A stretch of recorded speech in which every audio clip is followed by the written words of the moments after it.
स्वागत है आपका। आप देख रहे हैं अनादि टीवी। हरियाणा के मुख्यमंत्री नायब सिंह सैनी ने कहा कि केंद्र और राज्य सरकार शहीदों के सपनों को साकार करने के लिए उनके दिखाए मार्ग पर चल रही है। डबल इंजन की सरकार ने नई योजनाएं शुरू कर शहीदों के सपनों को पूरा करने का बीड़ा उठाया है। मुख्यमंत्री ने कहा कि हरियाणा में 9वीं कक्षा के इतिहास की पुस्तक में प्रदेश सरकार ने शहीद उधम सिंह जी की जीवनी को शामिल किया। ये उनके प्रति हमारी सच्ची श्रद्धांजलि है।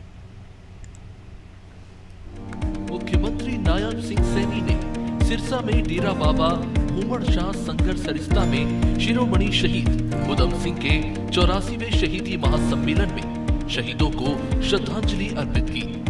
इस अवसर पर शहीदों को नमन करते हुए मुख्यमंत्री ने कहा कि क्रांतिकारी वीरों की शहादत की बदौलत आज हम खुली हवा में सांस ले रहे हैं। शहीद उधम सिंह ने बाल्यकाल में ही ये संकल्प कर लिया था कि जलियांवाला बाग हत्याकांड के दोषी जनरल डायर से बदला लेंगे। 21 सालों की कड़ी तपस्या के बाद शहीद उधम सिंह ने एक सभा में जनरल डायर को गोलियां मारकर जलियांवाला बाग हत्याकांड का बदला ले लिया। सीएम सैनी ने विभिन्न स्थानों पर निर्माणाधीन कम्बोज धर्मशालाओं के लिए भी 51 लाख रुपए देने और हिसार के पुराने गवर्नमेंट कॉलेज के मैदान में लगी शहीद उधम सिंह की प्रतिमा के पास उनके नाम पर लाइब्रेरी बनाने की घोषणा भी की। साथ संगत ने सीएम के समक्ष गांव मुसाहिबवाला से गुजरने वाली घग्गर नदी से रंगोई नाला के विस्तारीकरण की मांग रखी। इस पर मुख्यमंत्री ने कहा कि इस नाले को निकालने के लिए व्यवहारिकता जांची जाएगी। उन्होंने NH9 से डेरा बाबा भूमड़ शाह रोड के 4 लेन की मांग पर कहा कि अगर जमीन उपलब्ध होगी तो सरकार 4 लेन बनाएगी। उन्होंने मुख्य धाम की ओर जाने वाली सड़क पर बस्क्यू शेल्टर बनाने की भी घोषणा की। नायब सिंह सैनी ने कहा कि बाबा भूमड़ शाह का एक डेरा दीपालपुर पाकिस्तान में था जो 1200 एकड़ में फैला हुआ था, जिन्हें देश की संस्कृति और इतिहास का ज्ञान नहीं था। ऐसे लोगों ने एक नक्शे पर पेन से निशान लगाकर देश के 2 टुकड़े कर दिए। मुख्यमंत्री ने कहा कि सरदार भगत सिंह ने आजादी की लड़ाई लड़ी, उनका गांव भी पाकिस्तान में है। गुरु नानक देव जी ने भी जिस पवित्र धरती पर तपस्या की वो स्थान भी पाकिस्तान में चला गया है। ये मेरा परम सौभाग्य है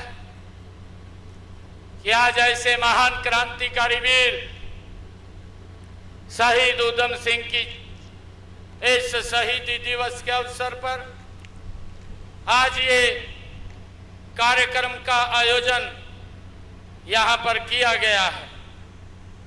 मुझे ये खुशी है कि महान क्रांतिकारी जिनका पूरा का पूरा जीवन एक खुली किताब है, जिन्होंने अपने लिए नहीं, अपने परिवार के लिए भी नहीं, जिनका जीवन इस समाज और देश के लिए समर्पित रहा है, ऐसे क्रांतिकारी वीर शहीद उधम सिंह की आज शहीदी के ऊपर हम सब मिलकर के उनको नमन कर रहे हैं। हम ये देख रहे हैं कि बाबा भूमड़ शाह जी जो दीपालपुर से वहां पर लाखों की संख्या में अन्य भगत उसके साथ जुड़े हुए थे, परंतु जब देश का विभाजन हुआ, जब देश का पार्टीशन हुआ, भाइयों ऐसा व्यक्ति जिसको इस भारत के इतिहास के बारे में मालूम नहीं, जिसको इस भारत की संस्कृति के बारे में मालूम नहीं, अरे ऐसा व्यक्ति जो कभी उसने भारत आकर के देखा नहीं, ये पार्टीशन का जिम्मा ये उस व्यक्ति को सौंप दिया।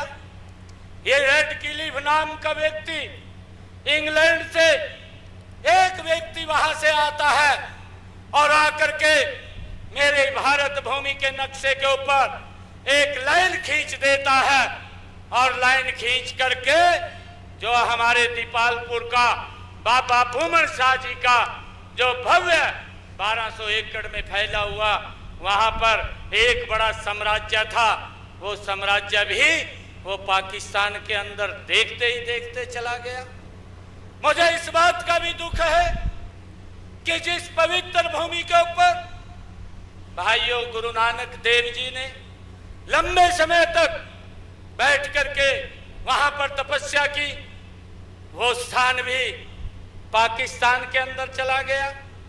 भाइयों जो व्यक्ति सरदार भगत सिंह और उनके भाई चरण सिंह, भाइयों जो जीवन भर अंग्रेजों से लड़ाई लड़ते रहे और इसलिए लड़ते रहे कि हम इस आजाद भारत के अंदर खुली सांस लेंगे। जब वो लाइन खींचती है तो उनका गांव भी पाकिस्तान के अंदर चला जाता है। ये क्या कारण थे? ये कौन लोग थे जिन्होंने ये स्थिति पैदा की? लाखों लोग भाइयों उस काल की मृत्यु के शिकार हो गए।